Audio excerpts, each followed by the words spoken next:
Elise died on a Wednesday.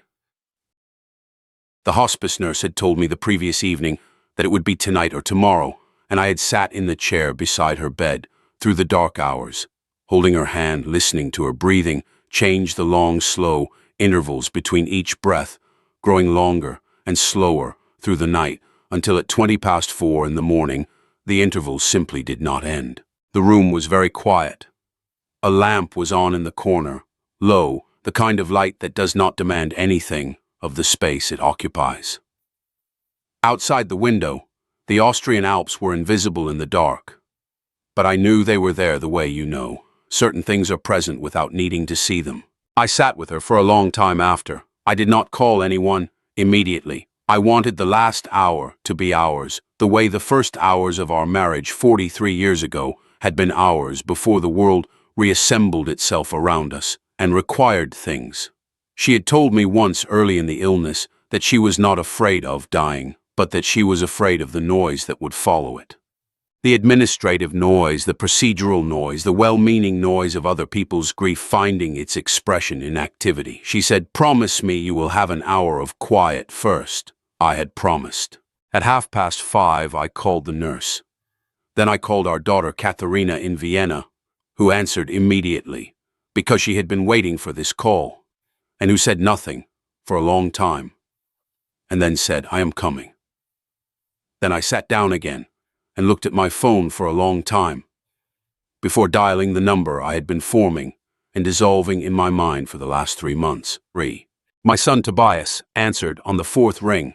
I could hear noise in the background, the specific acoustic signature of a restaurant or a bar, voices overlapping music, the clink of something glassware. I could hear that he was not alone. "Tobias," I said. "Papa." His voice had the quality it had developed in the last several years, a quality I had no word for in German or in English, the quality of someone who has prepared in advance for a conversation to be an inconvenience. "Your mother died this morning," I said. The background noise continued. I could hear it clearly. Someone laughed at something, a sharp, bright social laugh. Somewhere a door opened and brought in more sound for a moment, and then closed again. "Papa," he said finally. His voice had not changed its register. I heard him say something to someone nearby, a brief, murmured exchange that I could not catch. Then, "Look, we are in Lisbon for Elena's conference. We are leaving Friday. I can look at flights on Saturday morning," I said to Tobias. He said, "I know, Papa. I know. But you know how these things are. The conference has sessions I have committed to attending. Elena has a keynote. If I leave now, it disrupts everything. Mama would understand." I did not say anything. He said she would want us to be responsible. She always said that. She always said family means being reliable. Elena needs me here. I said her funeral will be on Monday. I hope you can come. He said, "Papa, do not be dramatic." Of course I will come. We will work something out. I will speak to Elena. I said good night, Tobias, or good morning, whatever it is. I ended the call and sat in the chair in the room where my wife's body lay in the low lamplight, and the Alps were beginning to become visible at the edge of the dark, a faint pale line of snow against a sky that was not yet blue but had decided to begin, and I allowed myself the particular grief of a man who has been diminished by someone he loves and has chosen until this moment to absorb the diminishment rather than examine it. I want to tell you about the last weeks of Elise's life because they belong to this story and because they are the part I think about most when I am working alone in the workshop in the early morning before Thomas arrives. In the final 3 months, she was in the hospice on the edge of the city, a place that was clean and quiet and that had the specific quality of good hospice care, which is the quality of people who have made peace with what their work is and who do it therefore without the anxiety of avoidance. She was comfortable. She was not in pain after the medication was adjusted in the 2nd month. She was sometimes very clear and sometimes less clear, and I came every day without exception, and I sat with her, and I talked when she wanted to talk, and was quiet when she wanted quiet. She asked for Tobias every week, not with great weight, not as a demand or an accusation. She would say, "Has Tobias called this week?" And I would tell her whatever was true, which was sometimes yes and sometimes no, and she would nod and say something modest, about understanding that he was busy and then let it go. The letting go was the part I watched most carefully, because it was not the letting go of someone who has given up or who is angry and suppressing the anger.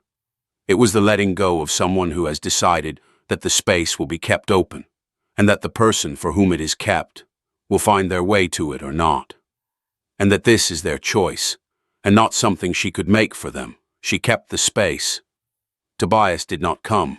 In the last 2 weeks, when the clarity was less consistent, she sometimes spoke about the past rather than the present, not in the confusing way of dementia, but in the specific way of someone whose mind is organizing its most important material, moving through the house of their life and checking each room. She talked about Innsbruck and her mother's kitchen.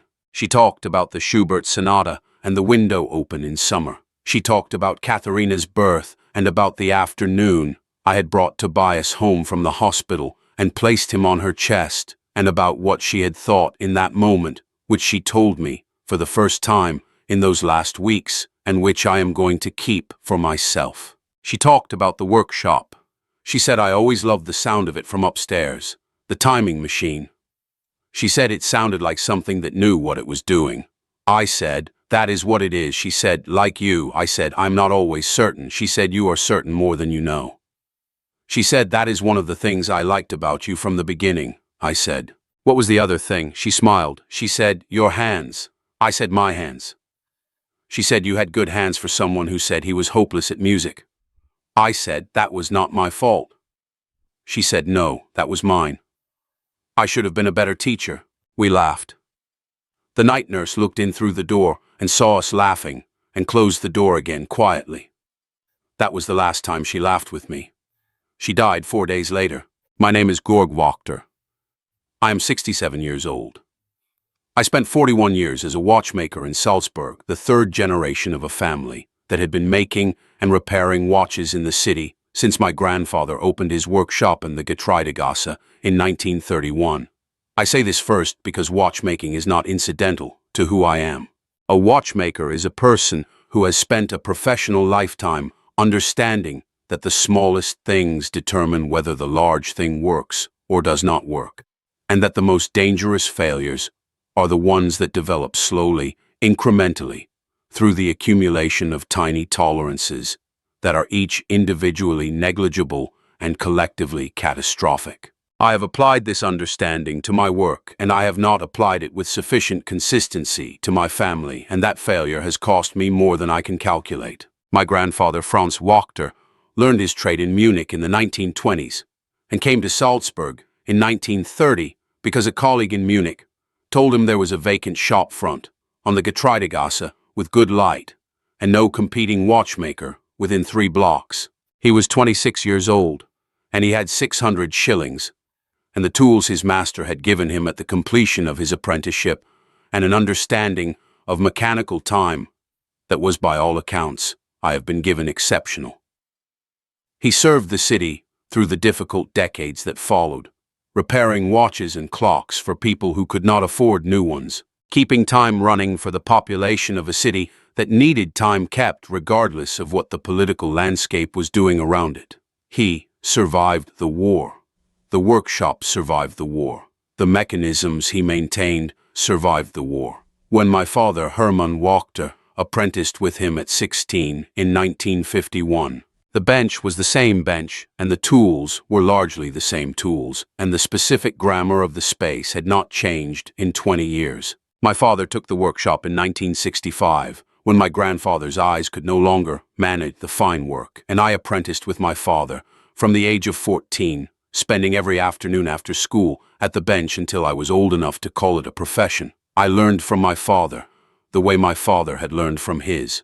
Through the patient transmission of technique and attention, that is the proper mode of craft learning, and that cannot be accelerated without corrupting the result. The corridor of precision in watchmaking is narrow and unforgiving. Either the movement runs correctly or it does not. And the difference between those two outcomes lives in the quality of attention brought to work that most people cannot see without magnification. I inherited the workshop in 1991 when my father retired. By that time, I'd been working there professionally for 17 years. By that time also the Getreidegasse had become something different from what it had been when my grandfather chose it, for it is good light and modest rent. It had become one of the most visited streets in Austria, the childhood street of Mozart, and therefore a pilgrimage route for tourists from every country on earth, lined now with shops selling chocolates, and Mozart Kugeln, and amber jewelry, and every variety of gift that can be given as evidence of having been present in a beautiful place. My watchmaker's workshop behind its small, dark green door, with the painted face of a pocket watch above it, existed in this context as an anomaly of function in a street increasingly dedicated to appearance, and this anomaly was not an accident. My grandfather had built it to function. My father had built it to function. I had built it to function. Function in a context of spectacle has its own specific dignity. Elise was from Innsbruck. She had come to Salzburg to study music at the Mozarteum at 20 and had stayed because she fell in love with a watchmaker who could not fix a C major scale, and who fell in love with a woman who could not understand a balance wheel, but who understood time itself with the particular depth of a musician, which is to say, as rhythm, as interval, as the relationship between sound and silence that determines whether something is beautiful or merely correct. We were married for 43 years, and I loved her for every day of them, including the difficult days of which there were some, and the painful days of which there were fewer, and the last 4 years, which were the most difficult of all, because the illness took her from me gradually, rather than suddenly, and each gradual step was its own specific loss. We had 2 children. Katerina, 40 years old, a physician in Vienna, who had her mother's quality of unhurried attention to the person in front of her, and her father's habit of looking at the mechanism of a thing rather than its surface. She had not married, which she described as a choice, and which I believed was a choice. She came to Salzburg every month without exception, through the 4 years of Elise's illness, arriving Friday evening with food she had cooked in Vienna, and a bag of books, and a quality of presence that I have come to understand was the most extraordinary gift available to a person who is watching someone they love decline.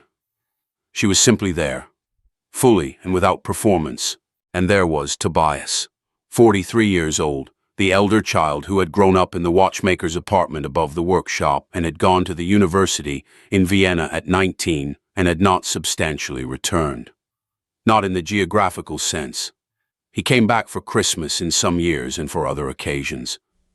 But the return, I mean, is the one that has nothing to do with geography. The quality of inhabiting a relationship, of being present in it, that I am not sure Tobias had achieved with any relationship in his adult life, except perhaps the one with his wife Elena, and I was no longer sure about that one either. I need to describe Tobias accurately, because he is not a simple figure in this story. He was, as a child, the kind of child who makes a parent feel the project of parenthood is working, clever and curious with his mother's ear for music and my hands for mechanism. He was kind in the matter-of-fact way of children who have been raised to be kind rather than to perform it. As he moved into adulthood in Vienna, built a career in engineering, became the person that city required him to be, I told myself these were normal passages of a life. What I watched from a distance and did not name sufficiently was the quality of connection thinning over the years of the Elena marriage, the calls becoming shorter, the visits becoming occasions managed from behind a schedule, the specific density of relationship that indicates genuine presence becoming lighter. A watchmaker notices tolerances. I noticed and chose to wait. Elena Hartmann was 41 years old and had a doctorate in cultural marketing from a Swiss university, and worked as a consultant to arts organizations across Europe, which meant she was often traveling, and that her professional calendar was the governing structure of the household she and Tobias shared in Zurich. She was competent and she was focused, and she had a quality that I had noticed in our first meeting, and that I had been trying to find a fair word for ever since, a quality of evaluation, of looking at people and situations and determining their relevance to her objectives, before deciding how much attention to give them.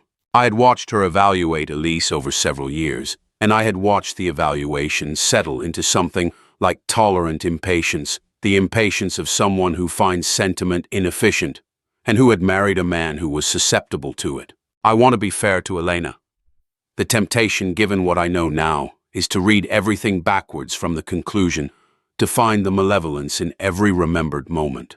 I have tried to resist this because I have spent 41 years learning that a mechanism that is not working correctly is not necessarily a malicious mechanism. It may simply be a mechanism that was designed for a different purpose than the one it is being asked to serve. Elena was not designed for this family. The question of whether she knew this and concealed it, or whether she simply never asked the question, is one I have spent many months considering. The funeral was on a Monday in the 3rd week of November. The Petersfriedhof, where Elise was to be buried beside her mother, received us in the specific November light of Salzburg, the light that comes off the Untersberg in late autumn as if the mountain is releasing what it has held all summer, a pale, cool luminosity that does not warm, but that illuminates with the precision of a lens. It was a good day for a burial. Elise would have said that November was the right month for endings, the month of the year that does not pretend. Katharina and I had done everything together in the 5 days between the death and the funeral. The administrator at the hospice had been kind and methodical. The undertaker, a man named Gruber, whose family had been undertaking in Salzburg for generations and who had the specific quality of his profession at its best, which is seriousness without gravity, had handled the arrangements with the precision and gentleness of a craft practiced for a very long time.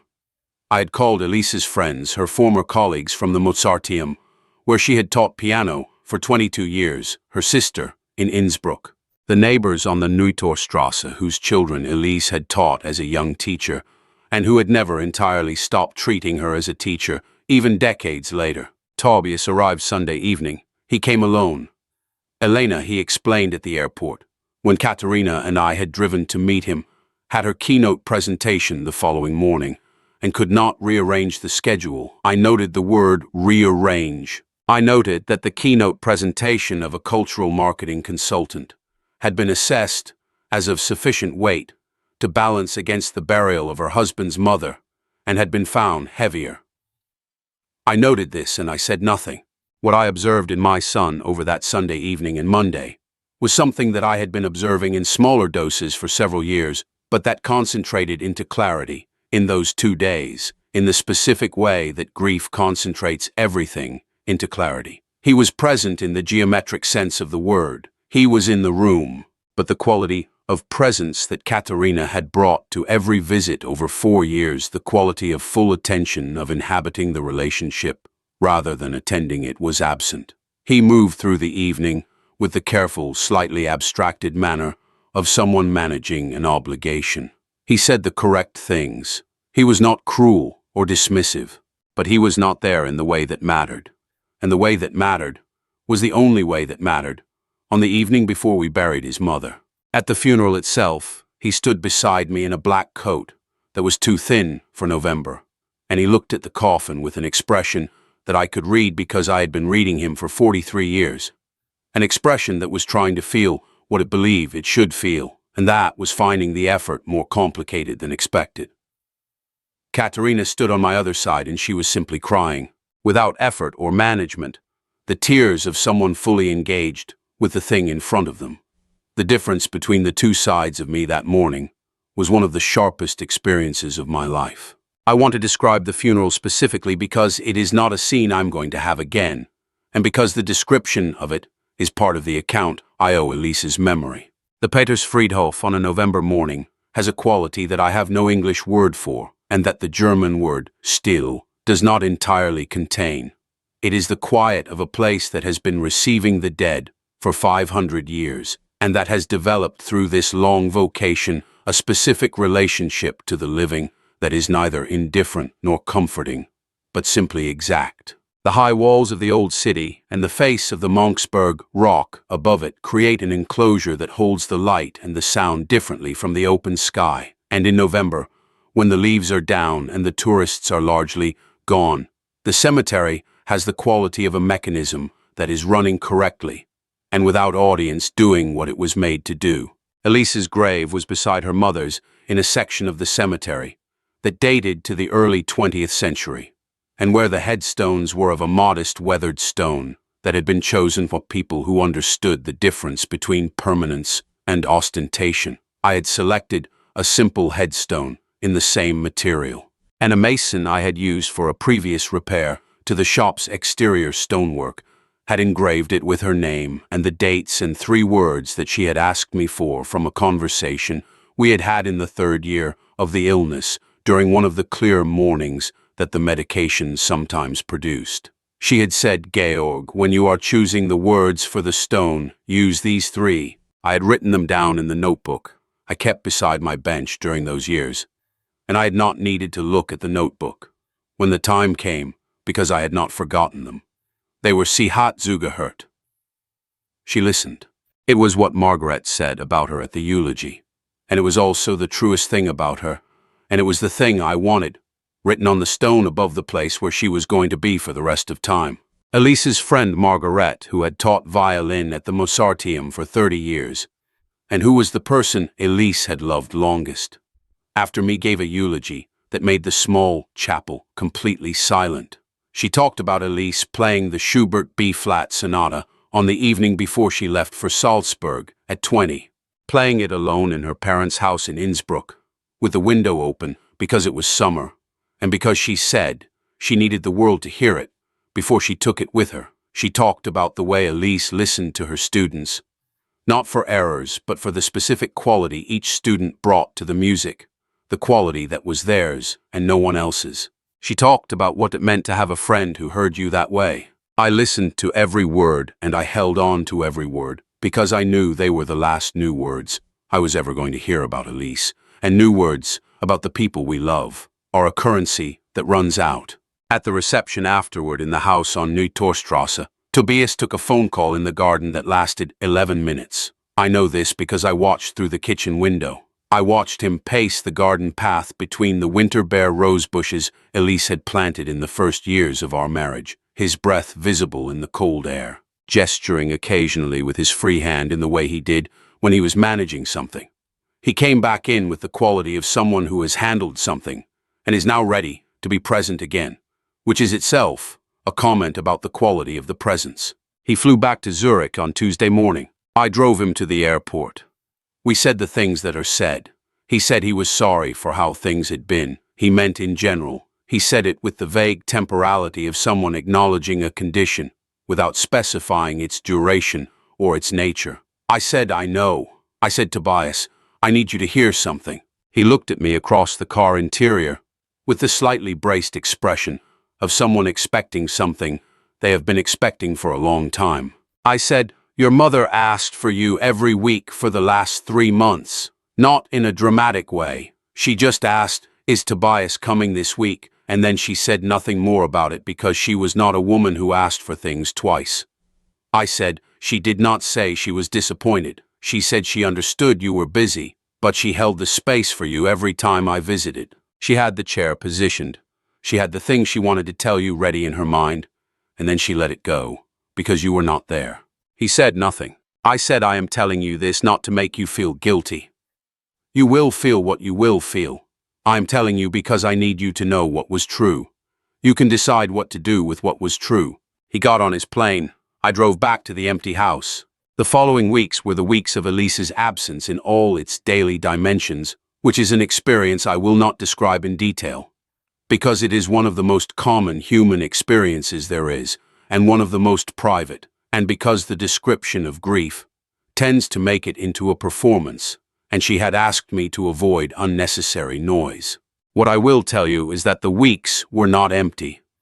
They were very full in the way that rooms become full when the furniture is removed and you can finally see the walls. I went back to the workshop, not to work immediately, but to be in the space. I have been in that workshop every working day for 41 years. And the relationship between me and the workshop's one of the most fundamental relationships of my life. The long wooden bench with its specific organization of tools, a spatial grammar that I have not had to consciously address in 30 years because my hands know it. The loops and the tweezers and the movement holders and the timing machine. the small drawer of salvaged parts from watches that were beyond repair, but that yielded something useful. The smell of cleaning solution and the metal smell of precision components, and the particular smell of very old lubricant in mechanisms that have been running since before I was born. I sat at the bench and I did not work.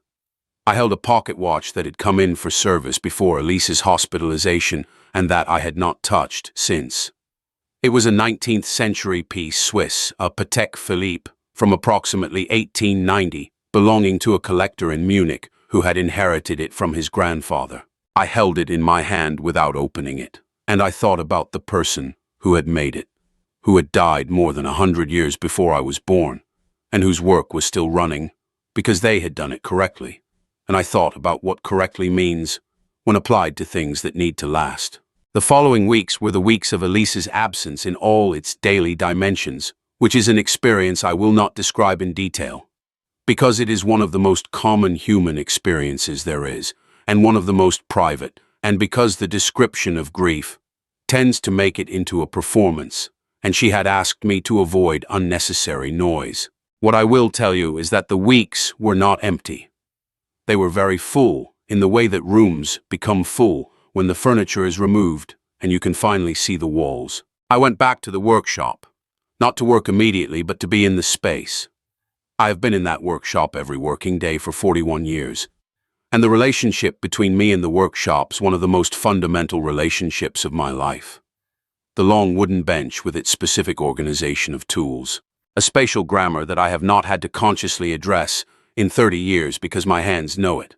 The loops and the tweezers and the movement holders and the timing machine, the small drawer of salvaged parts from watches that were beyond repair, but that yielded something useful. The smell of cleaning solution and the metal smell of precision components, and the particular smell of very old lubricant in mechanisms that have been running since before I was born. I sat at the bench and I did not work on the first day. I sat and I held the space. Thomas, my assistant, understood this. He is a good man, Thomas, 41 years old, trained by me from his apprenticeship, and now more capable than I was at his age in certain specific technical areas involving modern movements and digital regulation that I have followed with professional interest and practical deference. He came in each morning and said good morning and went to his section of the bench and worked, and he did not ask about things that were not his to ask about, which is the quality I most value in a colleague, and that is increasingly rare. On the third day, I picked up the Patek Philippe. I'd been thinking about it while I sat. The mechanism required attention, and the requiring of attention was itself a form of invitation that I found that morning possible to accept. I opened the case back and looked at the movement under the loop and began the assessment that I should have begun before Elise's hospitalization 6 weeks earlier. It was during these weeks in the workshop that I began to notice things I had not been paying attention to. The first was a conversation I overheard. My workshop is on the ground floor. The apartment is above it. I had installed in the year 2010 a small intercom system between the two spaces so that Elise could reach me when I was working without needing to come down the stairs, a practical measure that had been useful during the first years of her mobility decline. The intercom worked in both directions, and it had a specific acoustic property that I had long since stopped noticing. You could hear conversations conducted near the upper panel with some clarity from the lower panel, even when the system was technically switched to standby. I was not eavesdropping. I want to be clear about this because clarity is important to me. I was at the bench servicing the Patek Philippe, and the apartment above was empty because Katerina had not yet arrived for her visit, and I was alone in the building. Except that I was not alone. Tobias had called that afternoon to say he would drive from Zurich the following weekend to collect some things. Elise had wanted him to have some specific items she had mentioned to him in her last communicative months. A particular clock that had belonged to her father, and several pieces of jewelry. I'd said yes. I had arranged to be away at a friend's for part of the day to give him space. What I had not known was that he would arrive a day early. I heard the door above. I heard steps on the floor of the apartment, the particular acoustic signature of movement through the rooms. I thought Tobias is early. I stood to go up, and then I heard Elena's voice, and understood that she had come as well. She had not come to the funeral. She was here now. I sat back down. I was listening to a conversation not intended for me, which is an uncomfortable position to be in, and I want to acknowledge that discomfort honestly. What I heard was as follows. Elena said, "The jewelry is probably in the bedroom. The clock is in the sitting room. I saw it when we were here for Christmas. We should also check the study for the share certificates." Tobias said she had certificates. She said your father needs to transfer them properly before he does anything else with the estate. The longer it sits, the more complicated it becomes. Tobias said something I could not fully hear. She said Georg is 67. He is not going to be able to manage the workshop and the apartment and the estate administration alone. It makes sense to have someone with legal clarity in the picture. Tobias said something again shorter. She said, "I know it is uncomfortable, Tobias. But your mother is gone. The practical reality does not become less practical because it is uncomfortable." There was more. I sat at the bench with the Patek Philippe in my hand, and I listened to the practical reality being assessed above me in the apartment where Elise had lived and raised children and taught piano for 43 years. And I felt in that specific way that watchmakers sometimes feel. The sensation of having identified the point in a mechanism where the tolerance has been exceeded and the failure is about to become structural. I did not go upstairs. I finished the work I was doing on the Patek Philippe. I did it carefully, because the watch deserved care regardless of what was happening above me. Then I locked the workshop and went for a walk along the Salzach. I had, in the weeks following Elise's death, made 2 decisions and executed neither of them yet. The first was to retire properly. I had been semi-retired for the previous 2 years, while attending to Elise coming to the workshop when I could, relying on my assistant Thomas, who had been with me for 15 years and who was, I believed, ready to take on the greater responsibilities that a proper transition would require. The second decision was more complicated, and it had been more complicated because executing it required confirming something I had not yet entirely confirmed. I went to see Walter Brenner the following morning. Walter had been my family's lawyer for 30 years, having inherited the relationship from his father, Erich, who had been my father's lawyer before him, which meant that Walter knew the Wachter family affairs with the specific depth of someone who has been inside them for a generation. He was 62, a careful and thorough man who had, over 30 years, provided me with exactly the quality of advice I needed when I needed it, which is to say, accurate and unhurried. I told him what I had heard. He listened without interrupting. When I finished, he was quiet for a moment, and then he said, "How much do you know about Elena Hartmann's background?" I said what I know from Tobias, and from our interactions over the 7 years of their marriage. He said I have known something for a while that I was not sure was relevant. Now, I believe it is relevant. He reached into his desk for a folder. I want to describe Walter's face in that moment, because it was the face of a man delivering something that had been waiting to be delivered, the face of someone whose professional caution has been governing the release of a piece of information and who has now determined that the governing condition has been met. He had the face, which I have only seen a small number of times in 67 years of life, of a person who knows that what they are about to say will change the shape of the conversation irreversibly, and who is choosing their moment with care. What Walter told me over the following 90 minutes was this. 3 years earlier, he had been contacted by a colleague in Bern in connection with an inheritance dispute involving the estate of a man named Ulrich Frey, a retired professor from the University of Bern who had died of cardiac causes at the age of 69, 18 months after marrying a woman named Elena Bachmann. The estate had been disputed by Frey's adult children, who had been largely excluded from the inheritance through a series of amendments made in the final years of the professor's life, amendments that coincided with the period of the marriage. The case had been investigated and had eventually resulted in a settlement in which the children recovered a portion of the estate. But no criminal charges had been filed because the evidence available was circumstantial, and the threshold for criminal fraud in an inheritance context was a high one. Elena Bachmann, Walter said, had subsequently appeared in the records of his Bern colleague as a person of continuing interest in connection with a second matter involving a retired industrialist in Basel, a matter that was resolved before it became a formal proceeding through means that the colleague had described to Walter as characteristically efficient. Elena Bachmann had then remarried, taking the name of her new husband. Walter believed from the photographs his colleague had shared that Elena Bachmann and Elena Hartmann were the same person. He had not been certain. He was now more certain. I sat with this for a long time. Then I said, Walter, I need you to find out what we can verify. And I need you to tell me what instruments are available to me and what sequence I should proceed in. He spent 3 days finding out. He made calls to colleagues in Bern and Basel and Zurich, and he spoke to a private investigator he used for asset research in complex estates.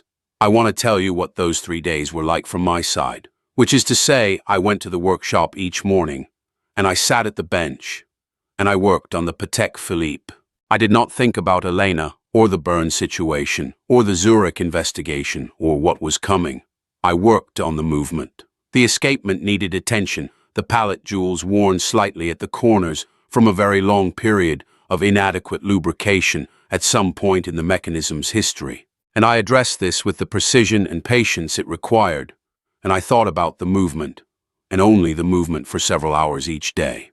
This is the specific discipline that watchmaking teaches, and that I recommend to anyone who finds themselves in a situation where thinking about the situation itself is not yet productive. Work on what is in front of you. The other things will be there when you are ready. What came back confirmed the broad picture and added details that I will relay here in the form they reached me, which is to say, in the dry, precise language of documentary evidence, rather than in the language of the feeling the evidence produced, because the language of feeling is mine and I am keeping it. Elena Hartmann, born Elena Bachmann in 1983 in Lucerne, had been married twice before Tobias. The first marriage at 26 to a retired civil engineer in Bern named Gottfried Schiller had ended with Schiller's death at 73, 3 years into the marriage. The circumstances of the death were not suspicious in any clinical sense. The will amendments made in the period of the marriage were suspicious in the pattern they described. Schiller's children had contested and had settled. The second marriage to Professor Frey in Bern followed the pattern Walter had described. Between the Frey marriage and the Tobias marriage, Elena Bachmann had changed her surname through a second brief marriage and subsequent divorce, a procedural maneuver that had the effect of creating a name discontinuity in her documentary history. She had met Tobias in Zurich at a professional event 18 months after the Frey settlement. Tobias had, at the time of their meeting, already known that he would one day inherit a share of the Wachter family estate, which included the workshop property on the Getreidegasse, the apartment building on the Neutorstrasse, and several smaller holdings that Elise and I had accumulated over 40 years of careful living in a way that was consistent with how we had lived, which is to say without drama or display, but with the specific compounding that comes from never spending more than what was needed. The total value of the estate, Walter told me, was approximately 2.4 million euros. This was not a sum that would have appeared dramatic on the surface of a life like mine, because the surface of a life like mine was a watchmaker in a moderate apartment in Salzburg. And people who looked at the surface and made their calculation from the surface made an error of the kind that Elise had always said surface readers made.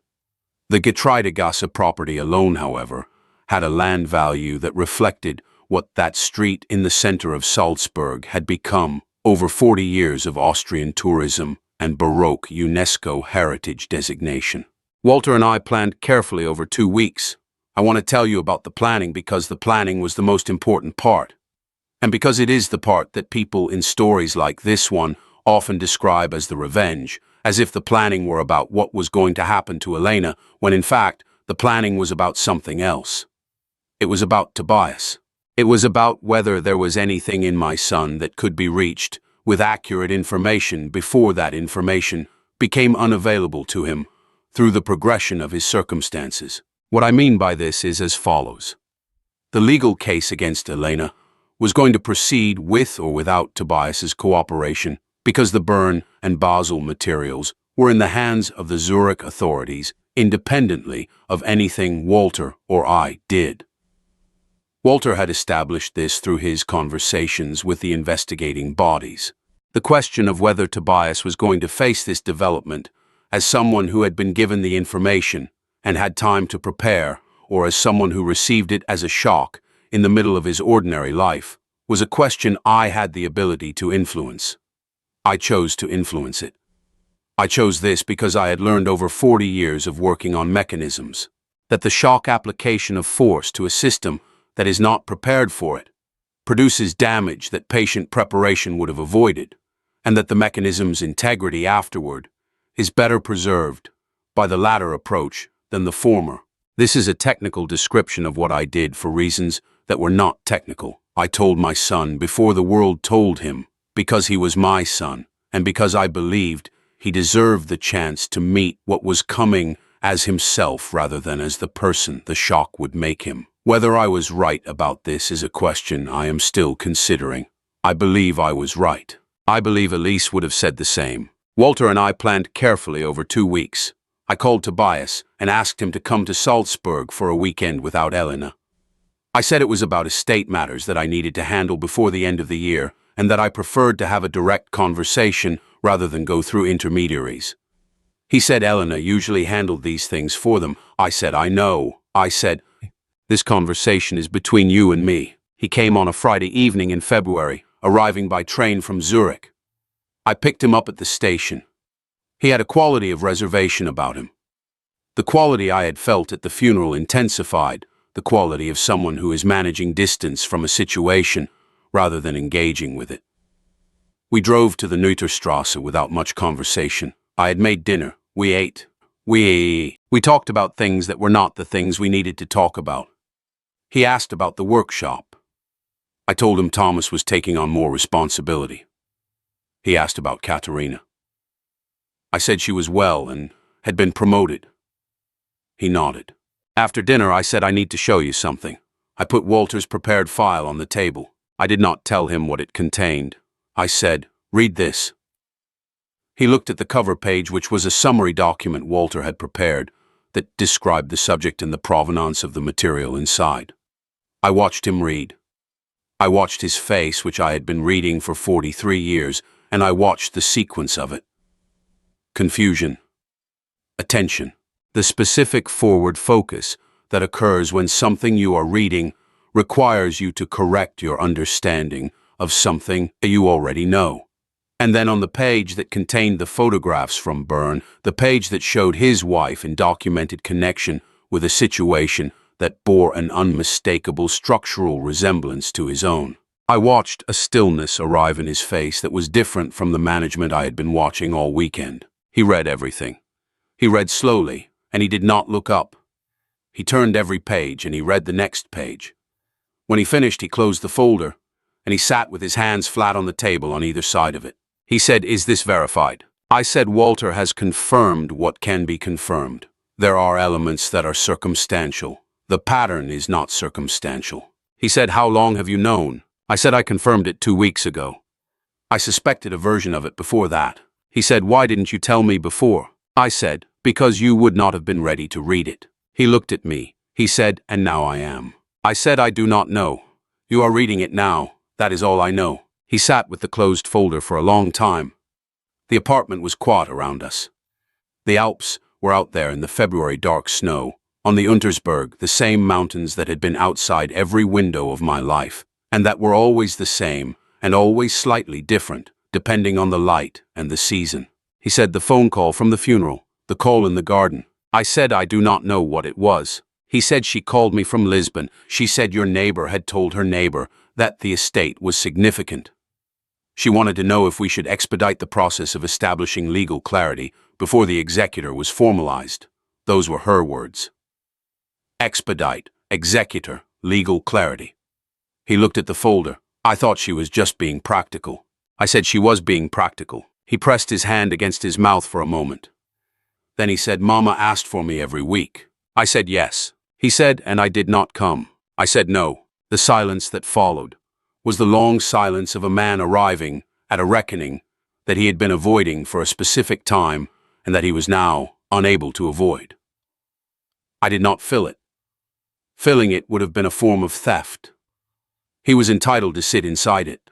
Eventually he said, what do I need to do? I said, Walter will advise you on the legal steps. There are things you need to do as a spouse that I cannot do for you. Walter has the sequencing ready, he said, and you. I said, I'm going to do what I should have done 4 years ago, which is to have the estate formalized in a way that corresponds to my actual intentions rather than to assumptions that I never articulated. He looked at me. I said, nothing has changed in terms of what Elise and I wanted for you and for Katerina. What changes is the form in which it is organized and the safeguards around it. He nodded slowly. I said, Tobias, I need to ask you something. He looked up. I said, when you decided not to come to the funeral, did you understand what you were choosing? He was quiet for a long time. Then he said, I think I knew, and I let Elena tell me I was wrong about knowing. He paused. She's very good at telling me I'm wrong about what I know. I said, I understand. He said, that is not an excuse. I said, no, it is not. He stayed the weekend. On Saturday, I showed him the workshop.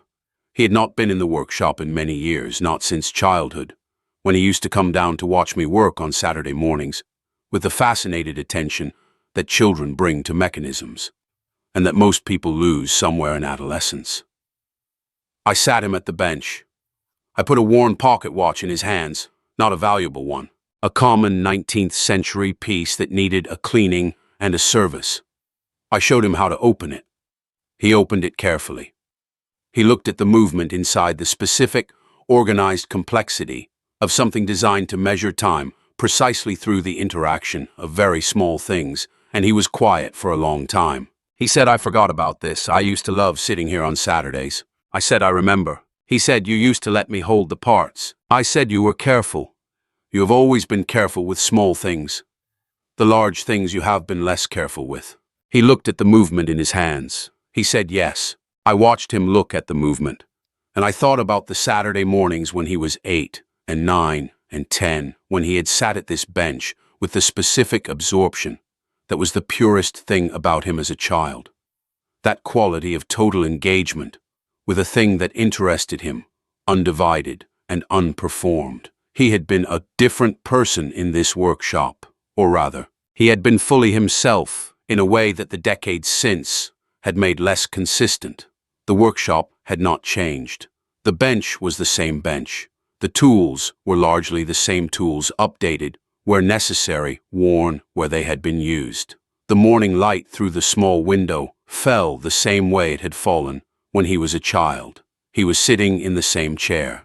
Everything was the same, except that between then and now, 40 years had passed, and his mother had died, and his wife had been arrested, and he was sitting in the morning light with an old watch in his hands, and the specific expression of someone who has come home to a place they had not known they missed. He set the watch down. He said, I want to understand the mechanism better. When I come back, will you show me? I said yes. He said, not just to do something. I mean, I want to actually understand it. I said, I know what you mean. Yes. That evening, I showed him the letter. Elise had written letters to both children, not as last wishes or formal documents, but as the things she had wanted to say that she had not been certain she would have the physical capacity to say in person. She had given them to me 3 months before her death, with the instruction to give them when the time felt right. Katerina had received hers at the funeral after the service when we were alone for a few minutes at the graveside before the others came. She had read it there in the November light, and she had folded it and put it in her coat pocket without saying anything, and I had watched her face, and what I saw on it was the expression of someone receiving something they had been expecting, and that was still more than they had been prepared for. I had been waiting for Tobias's moment. He read it at the kitchen table in the apartment above the workshop, where he had grown up, in the same chair where he had done his homework, and where he had sat for 40 years of meals and conversations and ordinary family mornings. Elise's handwriting was still good in that letter, better than it had been in the last months. She had written it carefully. I had read it once before giving it to him, and I had known that the moment I was giving it at was the right one. I will not tell you what the letter said. It was his. What I can tell you is that she had written it to the person she had known him to be before the years with Elena, the person she believed was still there, beneath the management and the distance, and she had written to that person directly, with the specific frankness that Elise brought to things that mattered, without softening and without accusation, with the love of a woman who had waited a long time to say certain things and had chosen her moment with care. I will not tell you what the letter said. It was his. What I can tell you is that when he finished reading it, he sat in the kitchen for a long time, in a specific kind of stillness that was different from all the other stillnesses of that weekend. It was not the stillness of management, or the stillness of shock, or the stillness of someone calculating what to do next. It was the stillness of someone fully inhabited by something that was true and unable for the first time in several years to manage their way around it. He said, "She is still teaching me." I said, "Yes, that is what she did." He said, "Papa." He said it the way he had said it when he was 8 years old. I said, "Yes." He said, "I'm sorry." I said, "I know." He said, "That is not enough." I said, "No, but it is where we start."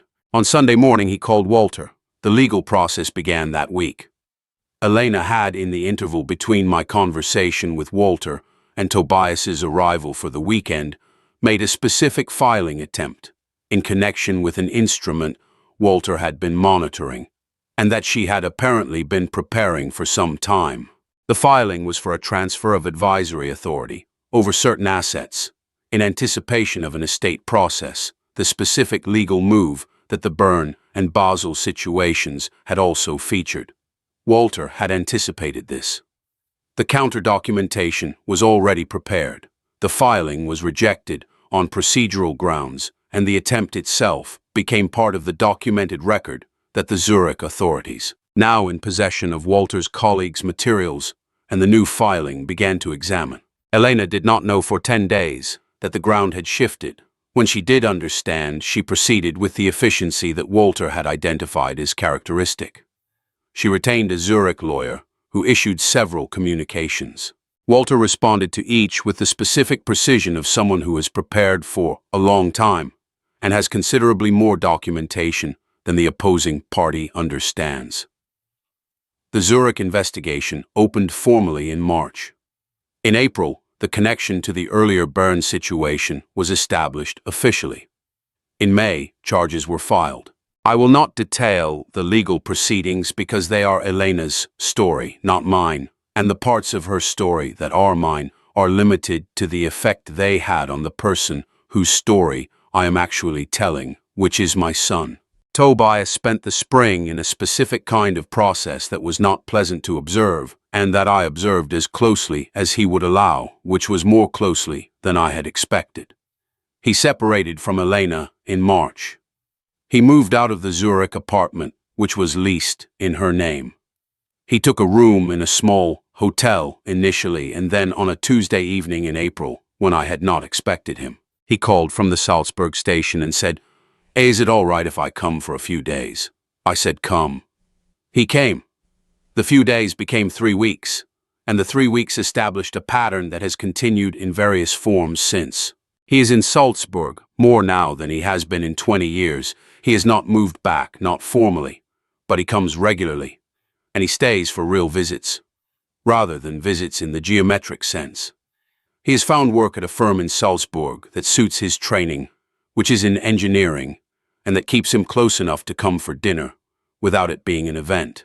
He has taken on some of the administrative work of the estate transition, working with Walter, directly learning the structure of what Elise and I built together over 40 years, in a way that is more real and more useful than simply inheriting a number. Last month he came to the workshop on a Saturday morning without calling first. I heard the door and thought it was Thomas, and then I heard his footsteps on the stairs, and I knew it was not Thomas because Thomas does not hesitate on the 4th stair, the way Tobias has always hesitated on the 4th stair since he was a child. A habit of pause before the final approach that I have never had occasion to mention to him, and that is simply a thing I know about him, the way I know things about a mechanism I have been working with for 40 years. He sat at the bench. I was in the middle of regulating a small carriage clock from the 1880s, and I did not stop. He sat and he watched me work in the way he had sat on Saturday mornings at 8 years old. And the specific quality of that presence, which was the quality of genuine attention, without demand or agenda, was the quality I had been waiting for without knowing I was waiting for it. We worked for a while in quiet. The workshop had its usual sounds, the timing machine, the slight sounds of tools and components. I showed him what I was doing with the carriage clock, and he watched with the same focused attention he had brought to the small things since childhood. At some point he picked up a loop from the tray and held it to his eye and looked at the movement on the holder, not touching anything, just looking, and I watched him look, and thought about the boy who had sat here on Saturday mornings 40 years ago, and who had looked at the same things with the same quality of concentrated wonder that is the beginning of understanding what precision means. He said I had forgotten how small everything is. I said that is the first thing. Everything is small, and the small things determine everything else. He set the loop down. He said, I have been thinking about something you said in February, about giving me the letter when the time was right. He said, I have been thinking about what you said, that I would not have been ready to read it before. I said yes. He said, I want to understand what you meant. How did you know when I was ready? I thought about this for a moment while I set the final adjustment on the carriage clock's balance. I said I did not know. I estimated. I watched the quality of the weekend, and I saw something that had not been there before. He said, what was that? I said, you were not managing. You were here. He was quiet for a moment. He said, and now I am trying to stay here. I said, yes, I can see that. He said, it is harder than I expected. I said, most things that are worth doing are harder than expected. That is not a reason not to do them. He said, no, it is not. He said, can I help with anything? I said, there is a movement in the tray that needs cleaning. Do you remember how? He said, show me again. I showed him. His hands were careful with the small things as they had always been. We worked for an hour without much conversation. The workshop had its usual sounds, the timing machine, the slight sounds of tools and components, and the particular acoustic quality of a small, precise space where careful work is being done. Outside, the Getreidekasse was doing what it does on Saturday mornings, filling with the specific combination of daily life and tourism that has characterized it for decades. After a while, Tobias said, how did you know about Elena, the first moment you knew? I said I did not know clearly until Walter confirmed it. Before that, I suspected without knowing, and I chose not to verify. He said, why? I said, because you seemed happy, or happy enough. And I thought the question of whether the happiness was being built on something real was your question to answer, not mine. He was quiet. I said I was wrong about that. If I had asked the question earlier and verified the answer earlier, your mother might have died differently. He said, you do not know that. I said no, but I know that the information I eventually gave you was information you deserved to have sooner, and I deprived you of it because I was being careful about our relationship when I should have been careful about the truth. He thought about this for a while. He turned the movement he was working on slowly, under the loop. He said, she used to say that about watchmaking, that care for the mechanism and care for the result were the same care applied differently. I said she was right about most things. He said yes. He set the movement down carefully on the holder. He said, I'm going to take a long time to understand what I did and why I did it. I said I know. He said I'm not asking for a faster timeline. I said I know that too. He looked at the movement on the holder. He said, Papa. I said yes. He said, I'm glad you gave me the letter when you did. I said I know. She knew too. He nodded. He picked up the cleaning tool and went back to work. I want to tell you how the Patek Philippe came out, because I finished it eventually, and it was worth finishing. The movement was in extraordinary condition for a piece of its age, the original mainspring, replaced at some point in the 20th century. But the escapement untouched, and running with a precision that the original maker would have found reasonable. The case had a small scratch on the case back that I did not attempt to polish out, because a scratch on a case that age is part of the case's history, and removing it would be a falsification of a kind I find aesthetically dishonest.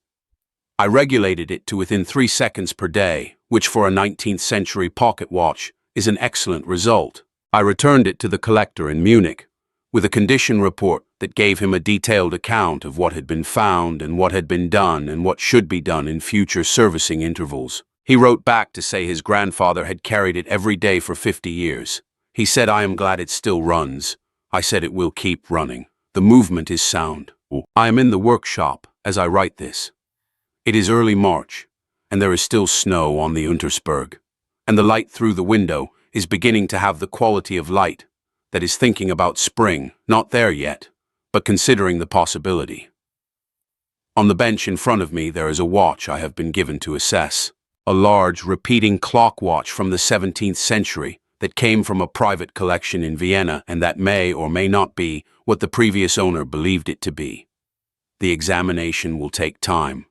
It will require the specific patience that does not distinguish itself from love, the patience of a person who believes the truth of a thing is worth the time it takes to find.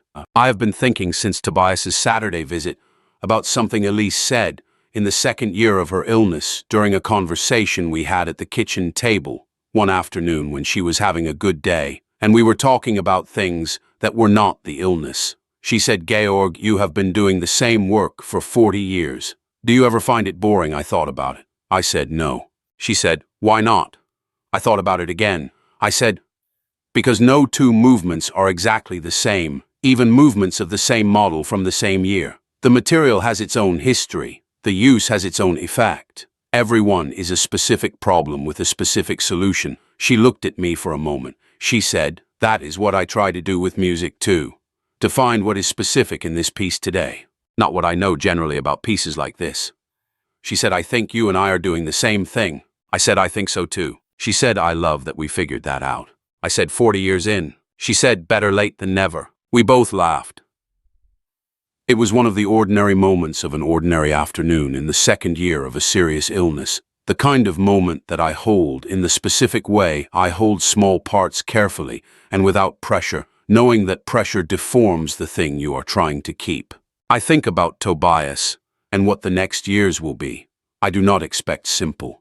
Simple was not what we were before the Elena years, and it is not what we are now. What I expect is real, which has always been my preference over simple. And what I am working toward with the same patience I bring to a difficult movement is a relationship that corresponds to the actual situation rather than to the performance of what the situation should look like. He is my son, and he made choices that cost us both the more than they needed to cost. And he is repairing what can be repaired, and accepting what cannot be repaired, and learning to tell the difference, which is the same skill I teach every apprentice and which is also, I have come to believe, the fundamental skill of being a person. Elise has been gone for 4 months. Katharina comes this weekend and we will go to the cemetery on Sunday morning. Tobias will come Saturday evening, and he will stay through Sunday.